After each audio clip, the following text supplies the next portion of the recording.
जैसे इस सांसद को नंगा किया समाज के आगे, जो लोग दिल्ली में बैठे हैं, जो प्रतिनिधित्व करते हैं, कहते हैं हम समाज के नेता है, अगर जंतर मंतर पर नहीं आए तो इन वीडियो में खुलेआम तुम्हारे नाम लिया करो, मेरे मुकदमे दर्ज करवा दे, मुझे फर्क नहीं पड़ता।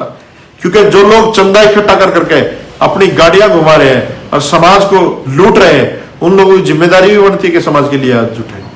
तो साथियों, कल शाम को 7 बजे जंतर मंतर पर सभी लोग अपने घर से कैंडल लेके आए, वहां पर हम लोग कैंडल मार्च करेंगे बहन मनीषा को। साथियों, अब बात शुरू करते हैं हाथरस की जो घटना हुई। साथियों, हाथरस की जो घटना हुई वो एक वाल्मीकि जाति की लड़की मनीषा जो खेत में अपनी मां के साथ काम करने गई थी, वहां पर कुछ नीच प्रवृत्ति के व्यक्तियों ने, कुछ नीच मानसिकता के व्यक्तियों ने जो ठाकुर बिरादरी से थे, वो उस बच्ची को 5 लोग घसीट करके दूसरी जगह ले जाते हैं और उसके साथ गैंग रेप करते हैं। साथियों, फिर उसकी गर्दन तोड़ दी जाती है, आरोपियों के द्वारा दांतों से उस बहन की जीभ को काट दिया जाता है, उसको बहुत बुरी तरह मारा पीटा जाता है साथियों। और वो इस हालत में उसको छोड़ के जाते हैं, वो सोचते हैं कि मर चुकी है। फिर उसकी माँ देखती है कि बेटी है नहीं, जब वो ढूंढती है उसको तो उसको वहाँ पर ऐसी अवस्था में मिलती है कि उसका बयान करना भी रूह कपाने वाला काम है। वो बयान भी नहीं कर सकते उस बेटी के साथ जो दरिंदों ने किया। साथियों, उसके बाद वो परिवार पुलिस के पास जाता है, जिस बेटी की जीभ काट दी गई हो, पुलिस को वो क्या बयान देगी। और वो अनपढ़ लोग हैं, उनके आगे इंग्लिश शब्दों का इस्तेमाल किया पुलिस ने ताकि वो उनकी समझ में ना आए, वो रेप की पुष्टि ना कर पाए। तो जो भी हुआ, वहाँ की पुलिस ने ये जिम्मेदारी नहीं समझी, वहाँ के कलेक्टर ने, कि इसका मेडिकल कराया जाए या इसकी FIR लिखी जाए।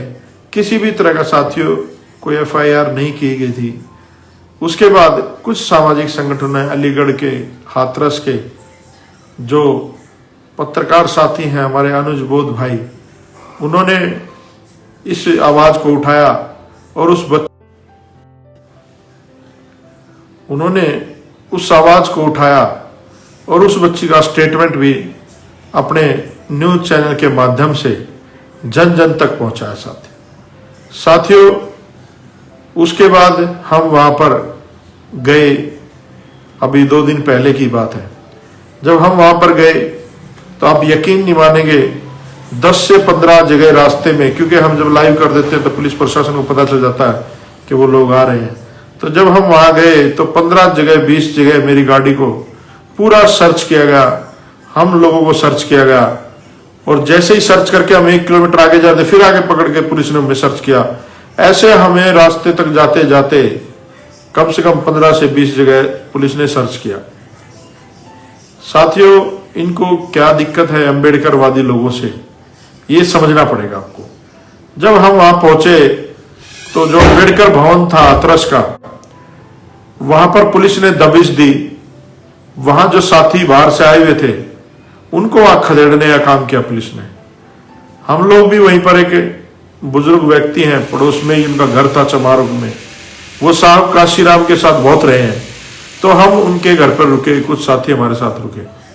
फिर साथियों, सुबह लोगों को इकट्ठा किया वहां जाने के लिए।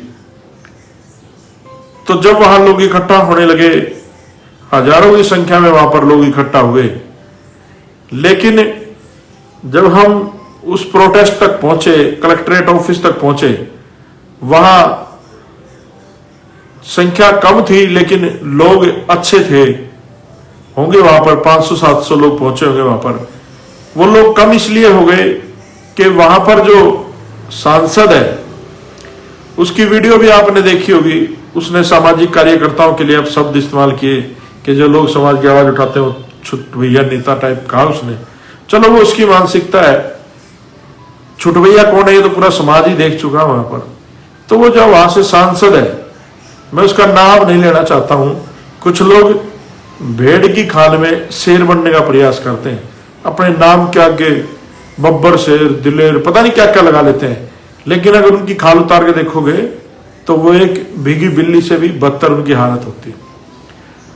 उस व्यक्ति ने उनके घर वालों के ऊपर प्रेशर बनाना शुरू किया कि आप आ जाओ, हम आपको लखनऊ लेके चलेंगे, माननीय मुख्यमंत्री जी से मिलवाएंगे, हमारी स्वास्थ्य मंत्री से बात हो गई, ये होगा वो होगा, फलाना ढिकड़ा। उसने वीडियो भी डाली, और जबकि वो वहां तक गया नहीं था, उसके घर पे गया नहीं था, उसने वीडियो डाली। तो साथियों, उसके बाद जब उसने उनके परिवार के ऊपर प्रेशर बनाना शुरू किया, उनके परिवार के लोगों ने मना कर दिया था कि हम लोग संदीप भाई के साथ कलेक्टर ऑफिस में हम लोग धरना देंगे, अपनी मांगे रखेंगे। तो साथियों, उस लड़की की माँ और उसका भाई सगा हमारे साथ उस धरने में शामिल हुआ। आप लोगों ने देखा भी वहां पर सबकी वीडियोस वगैरह में। तो साथियों, बार बार उन लोगों के ऊपर प्रेशर बनाया जा रहा था कि आप लोग यहां से आ जाओ, वहां आ जाओ। तो इस आंदोलन को फेल करने का प्रयास किया गया, जबकि वो लड़की वाल्मीकि जाति की थी और वाल्मीकि जाति का सांसद है। ऐसे प्रतिनिधियों के रहते क्या हमारा समाज सुरक्षित रह पाएगा? चाहे वो किसी भी पार्टी में, चाहे भाजपा में हो, चाहे कांग्रेस में हो, या और अन्य दल जहां पर लोग सिर्फ नौकरी करने के लिए राजनीति करते हैं, अपना परिवार पालने के लिए राजनीति करते हैं। तो साथियों, अब उसके बाद क्या हुआ, हम लोग धरना प्रदर्शन वगैरह करके आए। वहां पर ड्यूटी मजिस्ट्रेट हमसे बात करने आया, जिसकी वहां ड्यूटी लगा रखी थी, उसको हमने सारी बातें बताई। तो साथियों, जब उन बातों में सहमति बनी तब हम वहां से वापस आए। तो उसके बाद उस सांसद की बेटी, जो SC/ST आयोग में मेंबर है, बेटी मेंबर, बाप सांसद, और वहीं पर उसी जाति की बेटियों के साथ बलात्कार हो रहा है। कमाल की बात है। वो भी पहुंचती है दल बल के साथ, और उसके बाद उसके फादर साहब भी, जो सांसद साहब है, वो भी पहुंचते हैं। लेकिन स्थिति में कुछ सुधार नहीं है, कुछ भी बदला नहीं। हाँ, बदला एक चीज है, जो हम लोगों ने वहां पर प्रोटेस्ट किया, वहां पर समाज को एकत्रित किया, वहां बहुत ज्यादा संख्या में वाल्मीकि जाति के, चमार जाति के और बहुजन समाज के लोग पहुंचे। उसके बाद उस गांव में सिक्योरिटी बढ़ा दी गई उस परिवार की, ये इंप्रूवमेंट हुई है। थोड़ी बहुत उस बच्ची के इलाज में इन्होंने सुधार किया, ये थोड़ी इंप्रूवमेंट हुई है। और मैं आपको बता दूं, इतनी घिनौनी सरकार चल रही उत्तर प्रदेश में, उस बेटी के इलाज के लिए पैसे भी उसके माँ बाप को दिए जा रहे हैं, उसके माँ बाप दे रहे उसके इलाज के पैसे, सरकार नहीं उठा रही। तो कैसी सरकार है ये आप समझ सकते हो।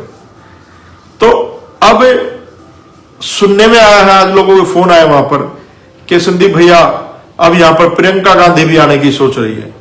हरीश रावत, जो उत्तराखंड का मुख्यमंत्री रहा है, उसने भी फोन वोन खड़काए हैं, SP को बात की है। और कुछ ये लोग जिन्होंने ठेका ले रखा बाबा साहब अम्बेडकर का, जब कोई घटना फेमस हो जाती है तो वहां पहुंचने का काम करते हैं, वो लोग भी पहुंचने का सुनने में आया कि वो लोग भी जाएंगे।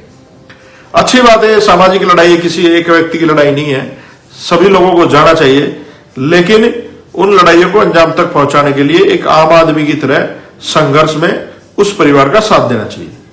साथियों, ये सारी घटनाक्रम आपके सामने है।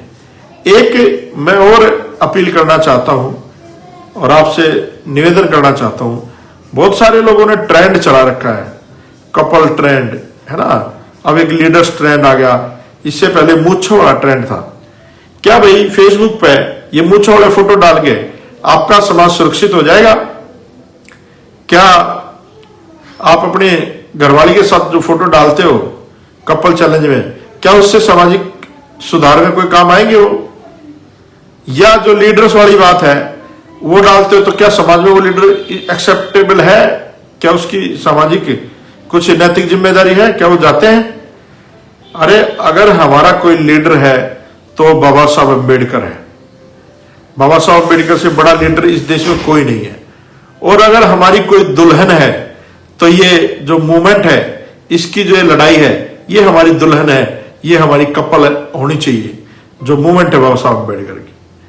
और साथियों, मैं एक वाल्मीकि जाति के लोगों से भी अपील करता हूं, और बहुत सारे लोग साथी NRI जुड़ रहे मेरे साथ, आप लोगों से भी अपील करता हूं कि उस परिवार की आर्थिक हालत बहुत ज्यादा गंभीर है।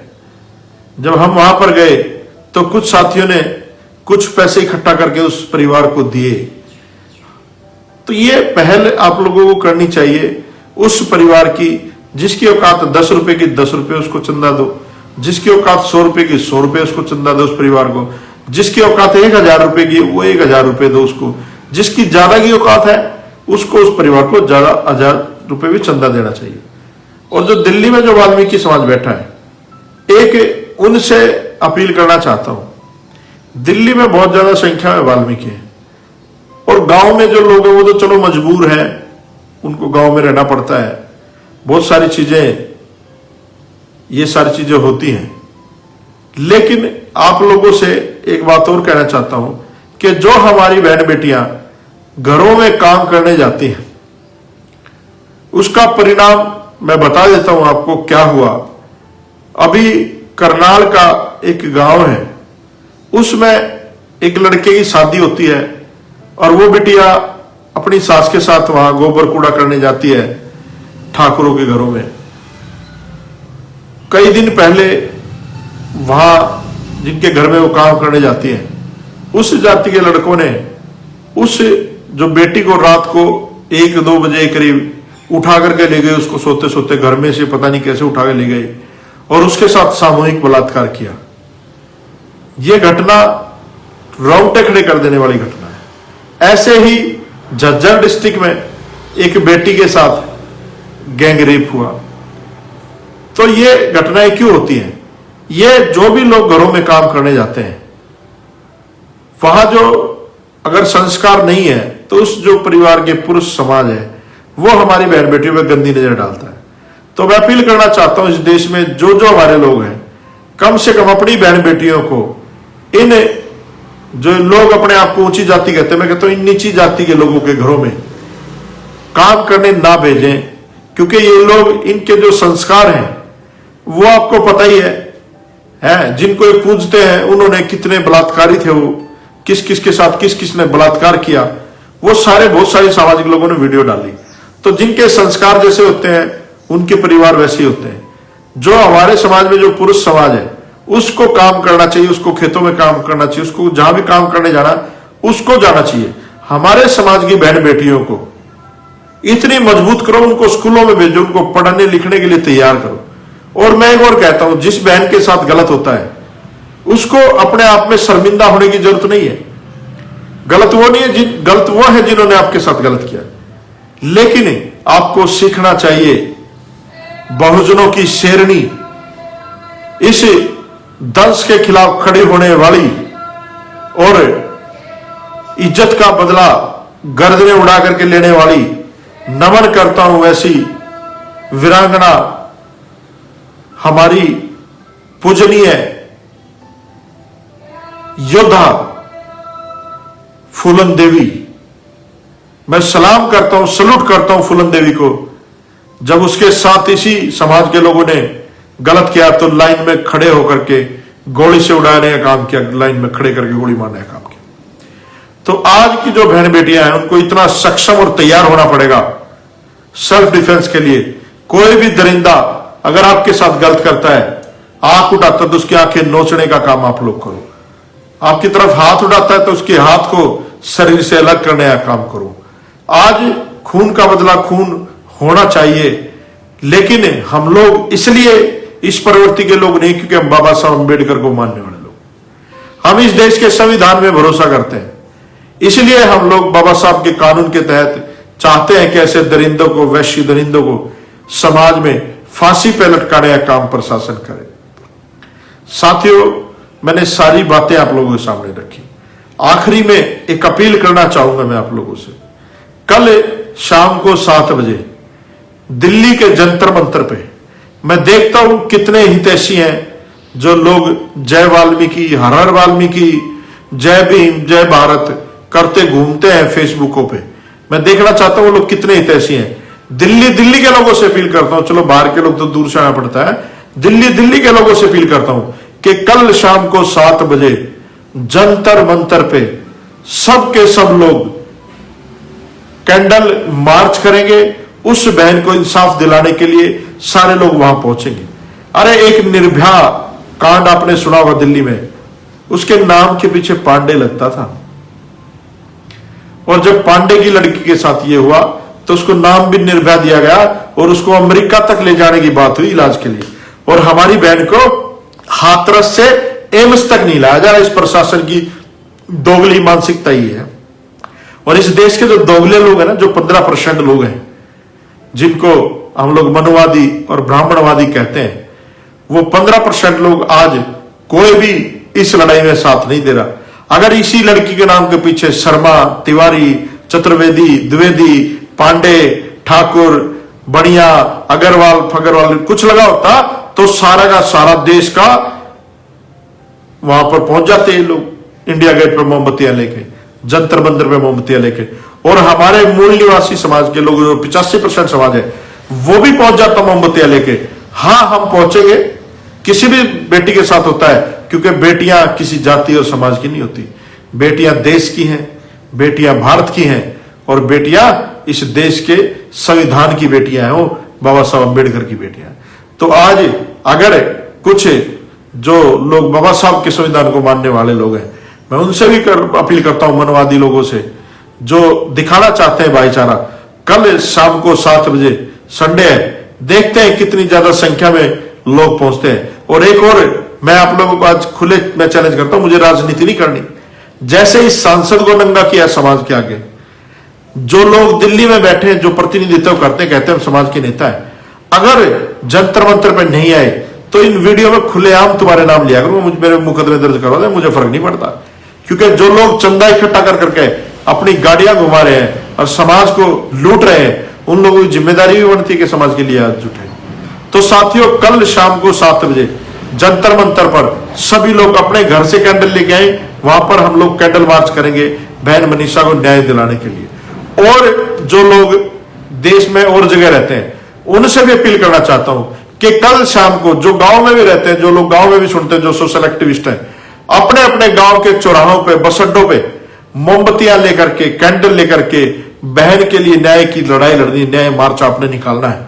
तो सारे के सारे लोग पूरे देश में जहां भी हैं, अपने अपने क्षेत्रों में कैंडल मार्च निकालो और इस देश को मजबूत करो, इस मुहिम को, ताकि वो दरिंदे फांसी के तख्ते तक पहुंच सके और प्रशासन पे इतना प्रेशर बन जाए।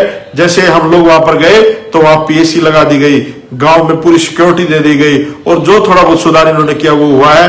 और एक और सूचना, इसमें कुछ लोगों को औरों को भी गिरफ्तार किया है। अगर आप लोग चाहते हो पुलिस प्रशासन में दबाव बनाना, तो कल पूरे देश में कैंडल मार्च आप लोग निकालो अपने अपने एरियो में। ये किसी एक का काम नहीं है, ये मेरा काम नहीं है, ये सारे समाज की, बहुजन समाज की लड़ाई है। तो इस लड़ाई में बहन मनीषा को सारी जितनी भी एट्रोसिटी हुई है उन सबको न्याय दिलाने के लिए कल जंतर मंतर पर 7 बजे शाम को सभी सामाजिक संगठनों से अपील करता हूं।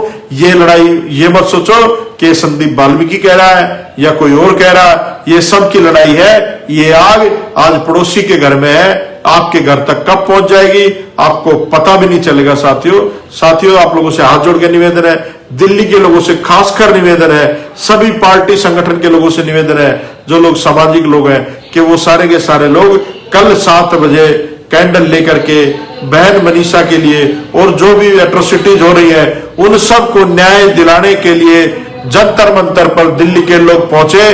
जय भीम, जय भारत। सब्सक्राइब करें आपके अपने चैनल समता आवाज टीवी को, बेल आइकन दबाना ना भूलें सबसे पहले हमारी वीडियो देखने के लिए।